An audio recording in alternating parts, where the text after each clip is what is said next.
महकमा income tax के अहदेदारों ने तेलंगाना के वजीर मल्लारेड्डी के मकान पर छापे मारे। मंगल की सुबह की अवलीन सातों में की गई इस कार्रवाई में आईटी के अहदेदारों की तकरीबन 50 टीमों ने हिस्सा लिया, जिन्होंने मल्लारेड्डी, उनके बेटे महेंद्र रेड्डी और दामाद राजशेखर रेड्डी के मकानात पर छापे मारे।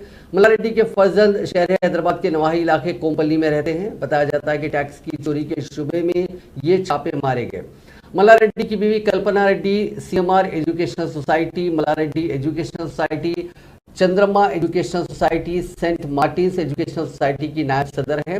वो सी Mallareddy educational institutes education society और एमजीआर एजुकेशनल सोसाइटी की सदर भी हैं। आईटी के अहदेदारों ने रियल स्टेट अराजियात और जायदादों के बारे में पता चलाने की कोशिश की, जिसकी खरीदारी मल्लारेड्डी और उनके अरकान खानदान ने गुज़िश्ता 3 वर्षों में की है। ये तलाशी तेलंगाना की हुकूमत जमात टीआरएस के कायदीन के खिलाफ जांच के सिलसिले का हिस्सा है। मल्लारेड्डी के इदारों और उनके रिश्तेदारों के मकानात की भी तलाशी ली गई।